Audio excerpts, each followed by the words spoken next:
विजय होण्यासाठी अथक परिश्रम केले। आमच्या जोडीला शिवसेना आणि काँग्रेसचे कार्यकर्ते देखील या विजयात सहभागी आहेत।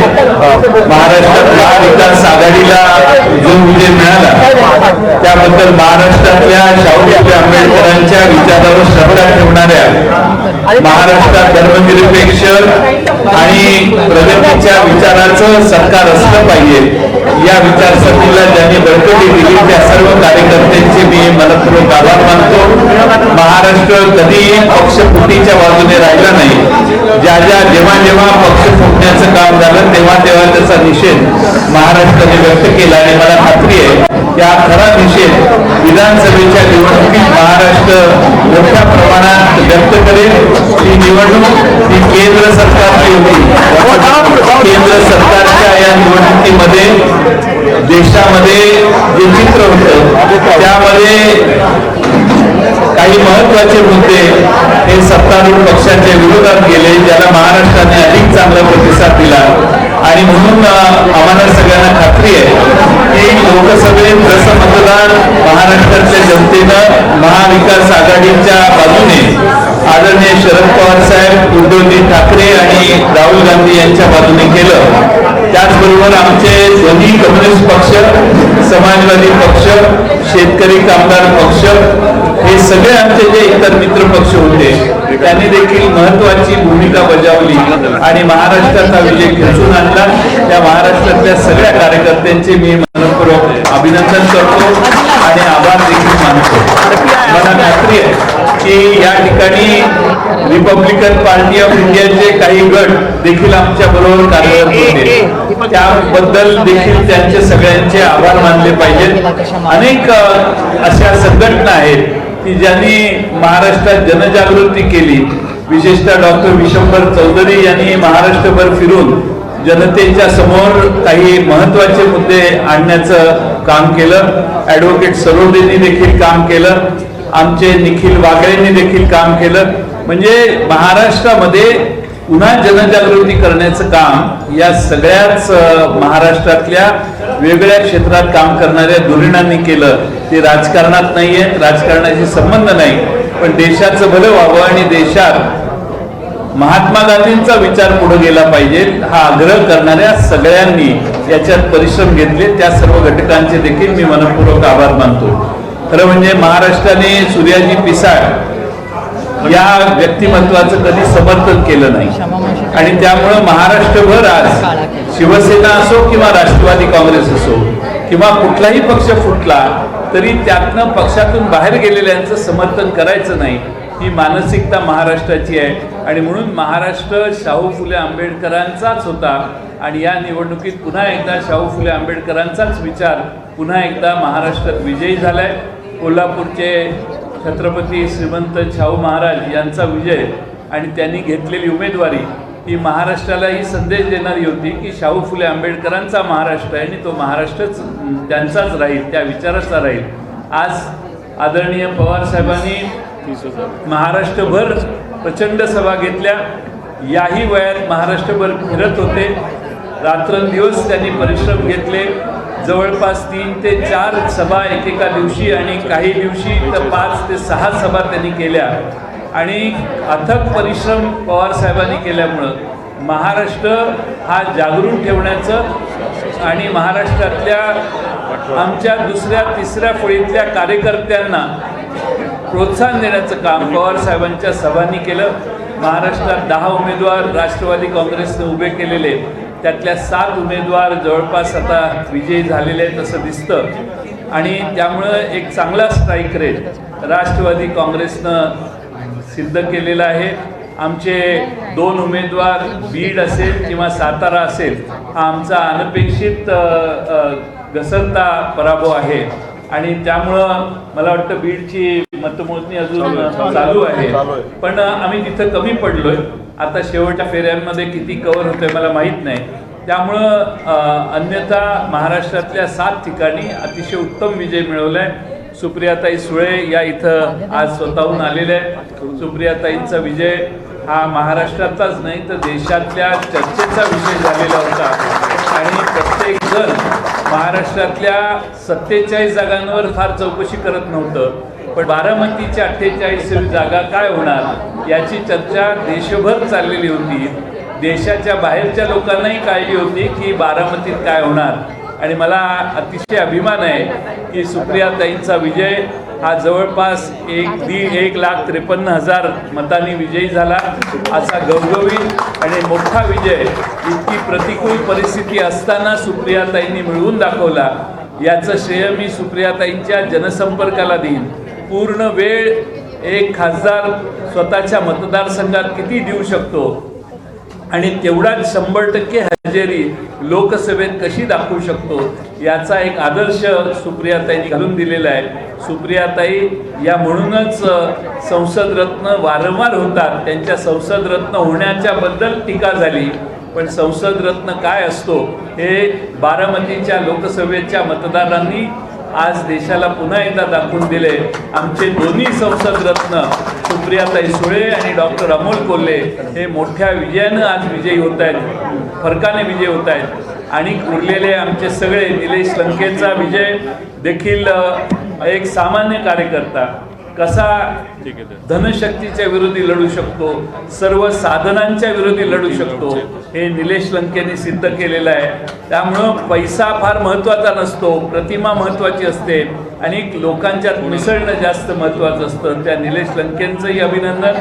त्याचबरोबर आमचे भास्करराव बगरे हे अतिशय सामान्य घरातून आलेले शिक्षक पेशा आणि शिक्षक पेशात काम करणारा पण आमचा तालुका राष्ट्रवादी काँग्रेसचा अध्यक्ष दिंडोरीचा हा लोकसभेला उभा करण्याचा निर्णय पवार साहेबांनी आणि आमचे श्रीराम शेट्टी आणि तिथल्या सगळ्या सहकार्याने घेतला. त्यांनाही विजयी करण्याचं काम त्या भागातल्या जनतेनं करून दाखवलेलं आहे. त्यामुळं भास्कर बगरेही अतिशय चांगल्या मताने विजयी झाले. बाळ्यामामा म्हात्रे हे आमचे भिवंडीचे उमेदवार, त्यांच्यासाठी थोडासा आम्हाला जागा मिळवणं अवघड झालं, पण जागा जिंकणं सोपं झालं. कारण बाळ्यामामा म्हात्रे हे प्रचंड ताकदीनं त्या ठिकाणी त्यांनी प्रचार केला, काम केलं. आणि त्यामुळं मला खात्री आहे की आमचे माळशिरस म्हणजे माढा लोकसभा मतदारसंघाचे धैर्यशील मोहिते पाटील हे सगळंच घर पूर्वीपासून पवार साहेबांना मानणारं होतं. पवार साहेबांच्या श्रद्धा होती. 5 वर्षापूर्वी काही गैरसमजामुळं आमच्यापासून विजयसिंह मोहिते पाटील साहेबांच्या बरोबरचे काही लोक थोडेसे बाजूला गेलेले, पण 5 वर्षात पवार साहेबांचं संघटन कौशल्य एवढं महत्त्वाचं आहे की पवार साहेबांनी पुन्हा त्यांना आपल्याबरोबर घेतलं. विजयदादा मोहिते यांनी पवार साहेबांना साथ देण्याचा निर्णय घेतला. महाराष्ट्राचं चित्र बदलायला त्याची एक मोठी मदत झाली आणि आज धैर्यशील मोहिते पाटीलही मोठ्या फरकाने विजयी झालेले आहेत. आमचे अमर काळे हे वर्ध्यातून विजयी झालेले आहेत. अमर काळे हे अतिशय कमी बोलणारे पण सगळ्या लोकांना मान्यता असणारे उमेदवार म्हणून आम्ही त्या ठिकाणी उभे केले, तेही विजयी झालेले आहेत. असे आमचे 7 उमेदवार हे चांगल्या मताने जनतेने विजयी केलेले आहेत. आम्हाला मनात सल आहे ती सातारचा पराभव आमचा निसटता पराभव आहे. कारण पवार साहेबांना मानणारे सातारा जिल्हा आहे, पण थोडीशी गहाळपणा झाला आणि आमची ती सीट आम्ही पराभूत झालो. आमची सीट तिथं पराभूत झाली. आमचे शशिकांत शिंदे पराभूत झाले. याचं दुःख आम्हा सगळ्यांना आहे. त्याचबरोबर आमचे त्याच पद्धतीनं बीडची सीट लढाई करते श्रीराम पाटील नवखे उमेदवार होते, त्यांनी रावेरला चांगली लढत दिली. असे आमचे 10 उमेदवार आज त्यांचा निर्णय होता, त्यातले 7 विजयी झाले. महाराष्ट्रातल्या त्या सगळ्याच भागातल्या जनतेचे मी मनपूर्वक आभार मानतो.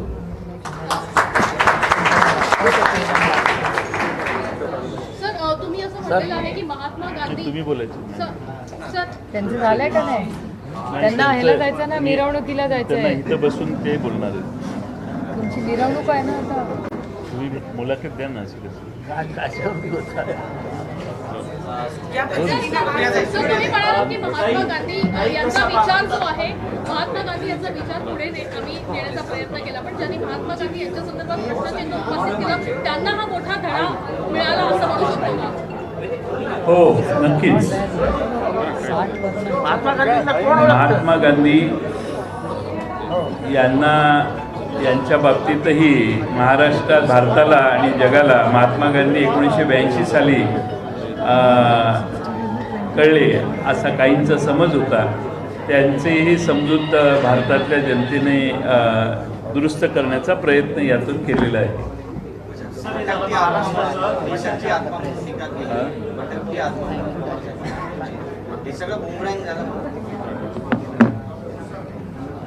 जेव्हा जेव्हा ते महाराष्ट्रात आले आणि त्यांनी काही विधानं केली त्या सगळ्यांचाच आणि देशात वेगळ्या ठिकाणी त्याचा परिपाक हा आहे.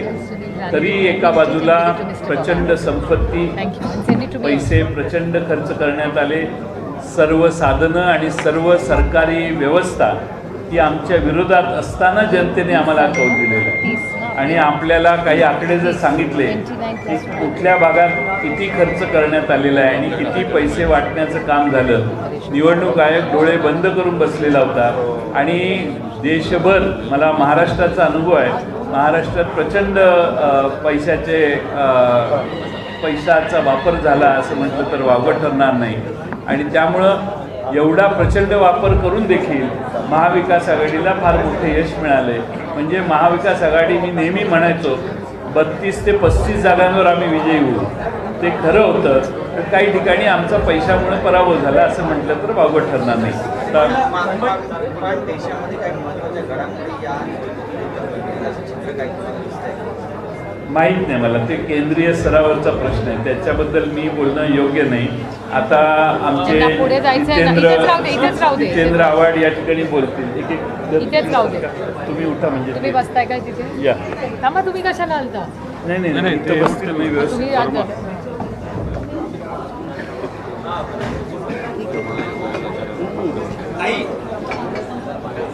त्यांना बाळामामांकडे पहिला जायचंय, त्यांचं सेलिब्रेशन आहे तिकडे, त्याच्यामुळे त्यांना त्या मिरवणुकीला अर्जंटली जायचं आहे. तर ते बोलतील मग मी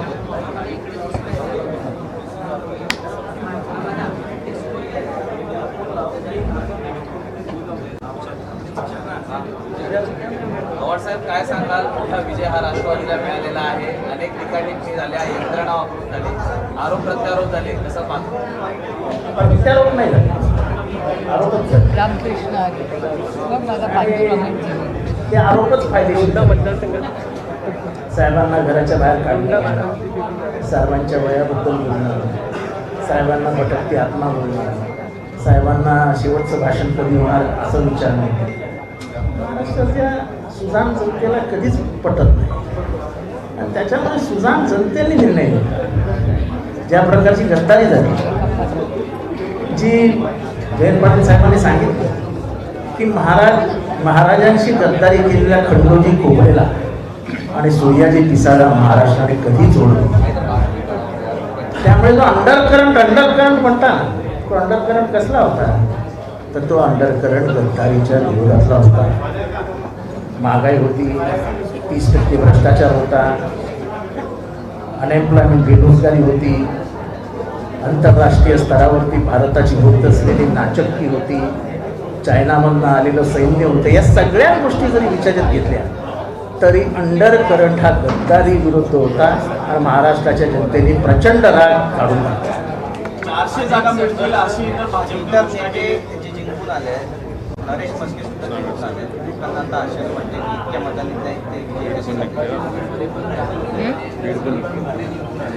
ठीक आहे ना, आता कोणी ना कोणी जिंकून येणार, त्याच्यात काय मोठं आहे. पण जे 45 पार म्हणत होते ते 17वर अडकले, याच्यात काय बघूया ना पॉझिटिव्हली काय. 400 पार हा नारा लावून त्यांनी आमच्यावरती उपकार केले. ज्या दिवशी त्यांनी 400 पारचा नारा लावला, इथला जो शोषित समाज आहे, इथला जो अल्पसंख्याक समाज आहे, इथला जो दीन दुबळा आंबेडकराईट आहे, त्याला समजलं की आपल्या संविधानाचा म्हणजे आपलं हक्क आणि अधिकाराचं हे वाटोळं करणार आहे, त्यांना इथेच थांबायला हवं. आणि 400 पारचा नारा नंतर अबकी बार मोदी सरकार ह्याच्यावर आला, पण तोपर्यंत पाणी वाहून गेलं. 18 जागा आल्या तर मी राजकीय संन्यास घेईन असं आशिष शेलार म्हणाले होते महाविकास आघाडी. ते सध्या अमेरिकेत आहेत, ते अमेरिकेतनं कुठे जाणार ते मला माहिती नाही.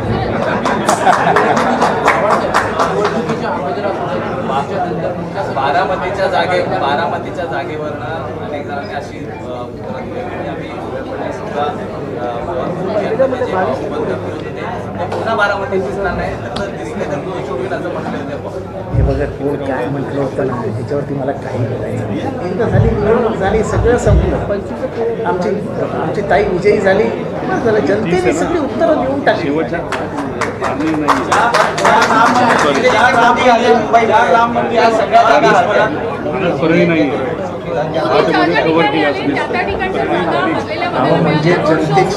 म्हणजे जनतेची रिॲक्शन बघा ना तुम्ही. जनतेच्या मनात काय आहे.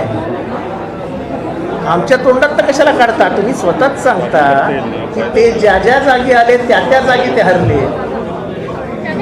तर तो आता तुम्ही विचार करा की काय याचा संबंध कोणाशी आहे. ज्या राम मंदिरावरती संबंध देशभरात निवडणुका भाजपने लढल्या त्याच अयोध्येमध्ये फैजा त्या तो अयोध्या हा मतदारसंघ नाही तो फैजाबाद हा मतदारसंघ. आणि तिथनं 1,79,000 मतांनी समाजवादीचा उमेदवार विजयी झाला. या देशामध्ये फार काय धर्म जात हे चालत नाही. हा देश जन्मापासून धर्मनिरपेक्ष हा देश कॉन्स्टिट्यूशन प्रमाणे सेक्युलर आहे. आणि या देशात जात पात धर्म ह्याला फार आधार मिळत नाही. थोडा वेळ मिळतो. लोक फार काळ मानत नाहीत कारण का एवढे वर्ष एकत्र राहिलेली माणसं असतात. तुम्ही त्यांना कसे तोडणार. तर बारामतीतला जो विजय आहे तर साहेबांनी 60 सालापासून ते नांगर फिरवलं मशागत केली आहे पेरणी केली आहे. आता पेरणीची फुलं दिसायला लागली. ती जुनी जाणती माणसं विसरतात का हे सगळं पवार साहेबांनी केलं आहे. अशी अपेक्षा करणं म्हणजे मराठी माणसाचा अपमान करणं आहे. मराठी माणूस एवढा कृतज्ञ नाही की तो हे सगळं विसरेल. साहेबांचा करिश्मा चालणारच होता. मला तरी पहिल्यापासून खात्री होती की तिथे काही धोका होणारच नाही. मुंबईत 5-1 असं विजयाचा फरक पाहायला मिळाला होता. निवडणुका महापालिकेच्या विधानसभेच्या तोंडावर असं आहे की मी मनापासून मुंबईतल्या मराठी माणसांचा आभारी आहे. मनापासून मराठी माणसं एकत्र येण्याचं काम अनेक दिवसानंतर मुंबईत झालं आणि मुंबईतल्या मराठी माणसांनी आपली ताकद दाखवली.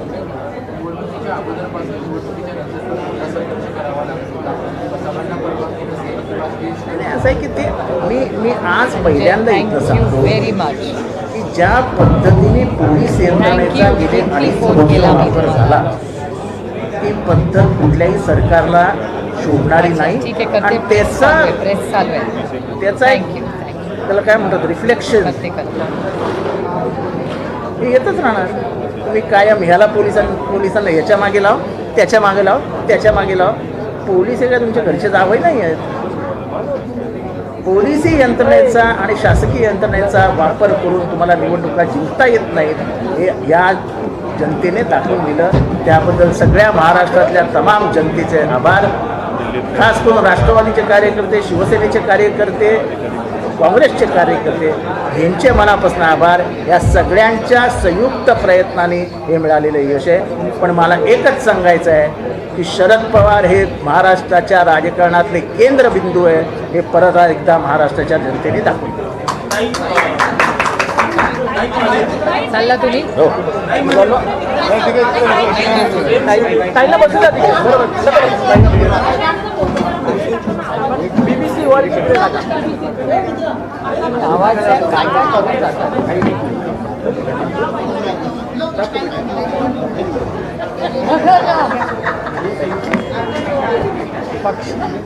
चला मराठी उरका मग हिंदी. चला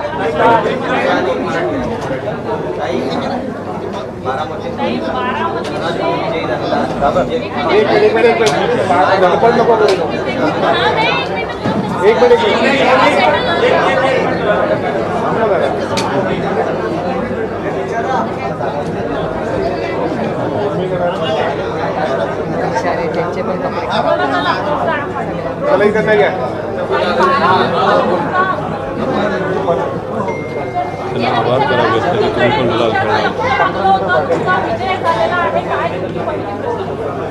तमाम बारामती लोकसभा मतदारसंघातल्या सगळ्या मतदारांचे राष्ट्रवादी काँग्रेस पक्ष शिवसेना काँग्रेस पक्ष आम आदमी पार्टी आणि प्रकाश आंबेडकरजी आणि सगळ्या मित्रपक्षांचे मी मनपूर्वक आभार मानते. आणि खरं तर हा निर्णय जो आता हातात आला आहे, खरं तर ह्याच्यातून एकच मी म्हणेन की जबाबदारी वाढली आहे. आणि आज आमच्या ह्या गुलालामध्ये आपणही सगळे सहभागी झाला, ह्याबद्दल मनपूर्वक आभार मानते. रामकृष्ण हरी.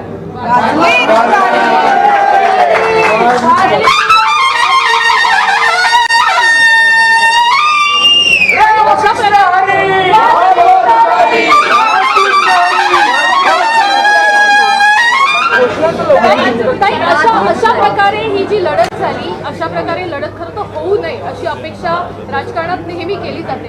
पण घरी अशा पद्धतीनं दोन गट पाडून ते समोरासमोर उभे करून आज ती लढत झाली आणि त्यात तुमचा विजय झाला. माझी लढाई ही एक वैचारिक लढाई होती, जे मी सातत्याने माझ्या पूर्ण कॅम्पेनमध्ये म्हणलेले.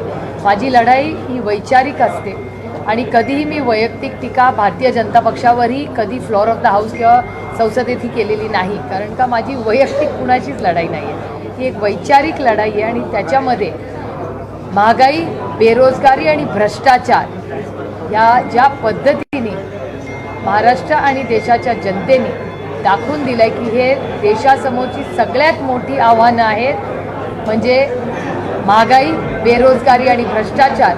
आणि ज्या पद्धतीने भारतीय जनता पक्षाचे खासदार हे आमच्या समोरच बोललेले आहेत की संविधान बदलायची भाषा जी त्यांनी काढली, आणि ज्या पद्धतीने आईस म्हणजे इन्कम टॅक्स, CBI आणि EDचा जो वापर, गैरवापर, ह्या सगळ्याला मला वाटतं महाराष्ट्र आणि भारताच्या जनतेने त्याचं उत्तर दिलं आहे.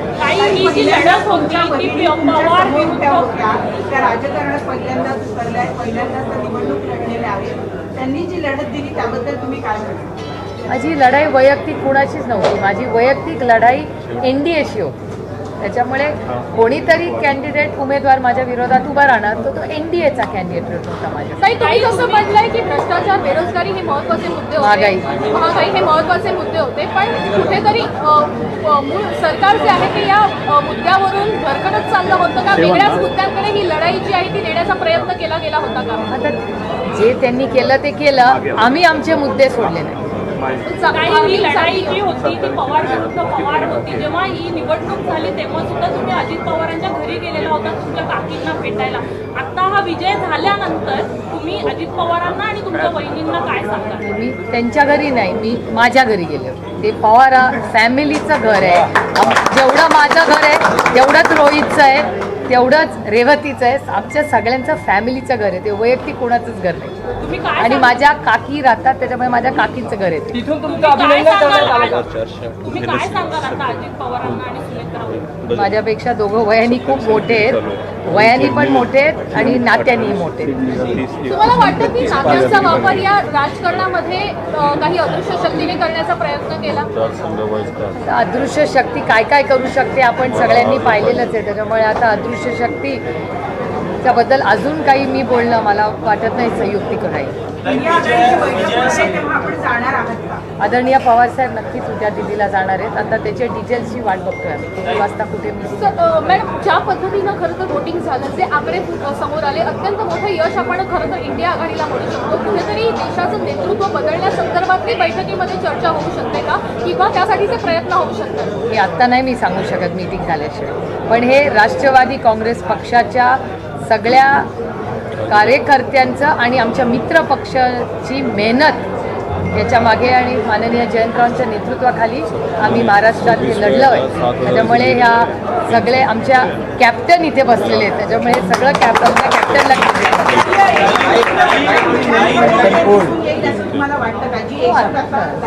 कालही होती, आजही आणि उद्याही राहील.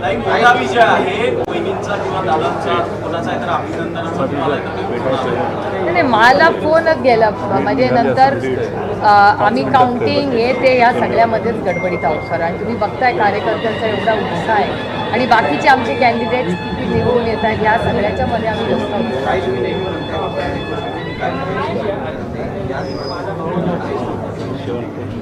रमलेल्या बापासाठी लेक नारळाचं पाणी, लढणाऱ्या लेकीसाठी बाप बुलंद कहाणी. काँग्रेस कार्यालयाच्या बाहेर बॅनर लागले होते 10 पैकी 7 हा आकडा पहिल्या संदर्भात कॅप्टनला विचारा. हिंदी करू का झालं मराठी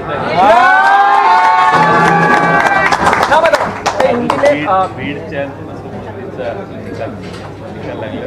ताई हिंदी में तो बता इथे इथे घालू नको. ताई हिंदी में बता दीजिए कि आज जीत पर आपका पहला रिएक्शन पूरे देश की नजर आपकी कॉन्स्टिट्यूएंसी पे थी, उस जीत पर आपका रिएक्शन डबल रिएक्शन आपका.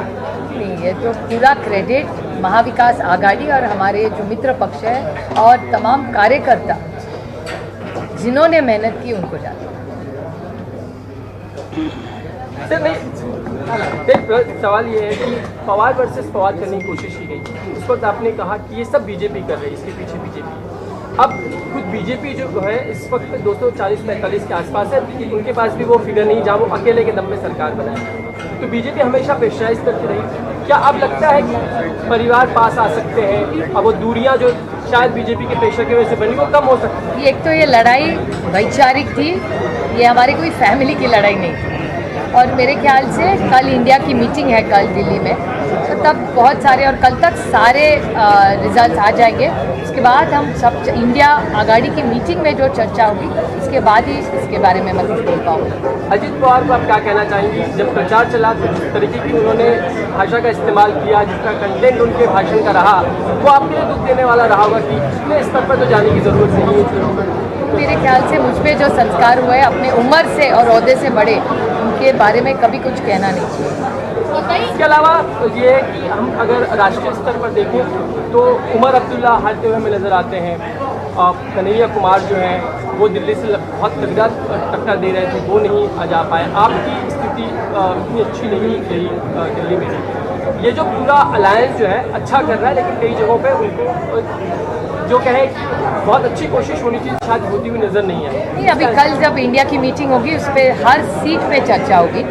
और कहाँ कहीं भी अभी देखिए आप भूल रहे हैं कि यूपी में कितना बड़ा अच्छा किया है. तो अखिलेश जी और राहुल जी ने जो काम, और प्रियंका जी का बहुत बड़ा कंट्रीब्यूशन था इसमें. तो मैं अखिलेश जी और राहुल जी और प्रियंका जी ने जो यूपी में जादू किया है, ये बहुत अच्छा काम सब ने मिलके किया है.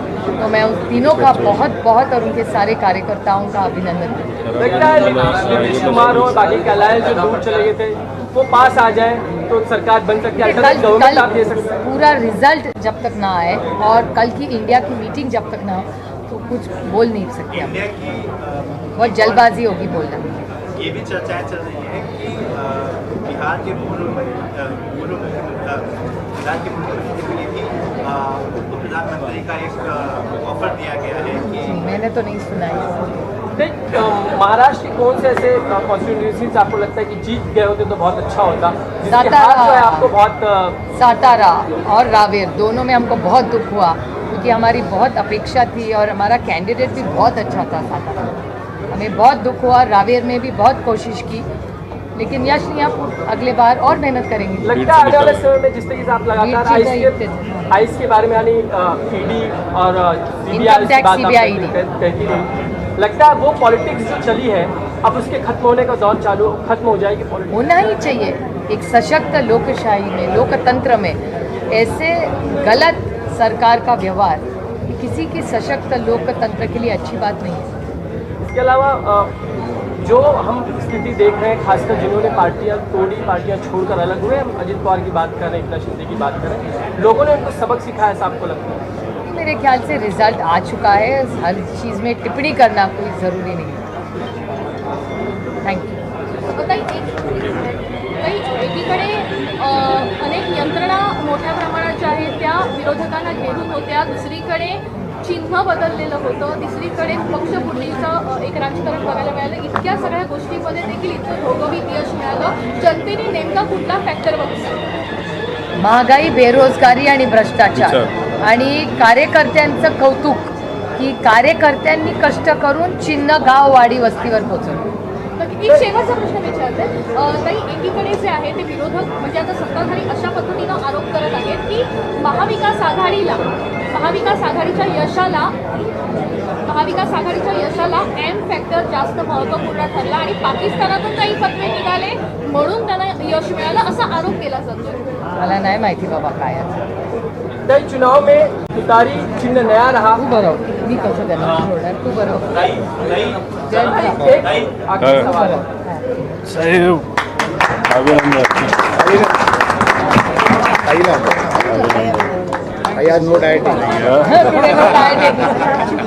किती पेढे का? रामकृष्ण हरी. रामकृष्ण हरी.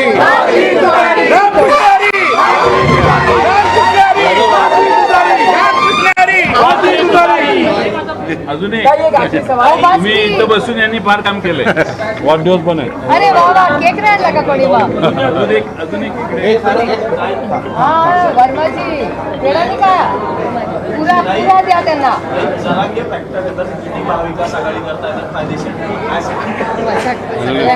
इलेक्शन फायद्या आणि तोट्यासाठी नसतं करायचं, देशाची सेवा करण्यासाठी करायचं. तो आपको लगता है तुतारी और नाम जो पार्टी का जो इस वक्त है वही विधानसभा में रहने की जरूरत है? कैप्टन से पूछिए. आप बताइए, कार्यकारी अध्यक्ष हैं. अभी देखेंगे ना, कोर्ट में तो केस चल ही रहा है, आगे देखेंगे. एक दिन में क्यों, अभी तो रिजल्ट आया है, थोड़ा पूरा सब उसका स्टडी भी कर ले. कल ईडिया की मीटिंग में, उसके बाद हमारी पार्टी की मीटिंग 9 और 10 दोनों दिन है, उस दिन इस सब चीज़ों पे चर्चा होगी. तुतारी को एक्सेप्ट किया लोगों ने. Data speaks for itself. अरे थँक्यू. अरे सगळ्यांना पेढे द्या ना बाबा. पेढा चहा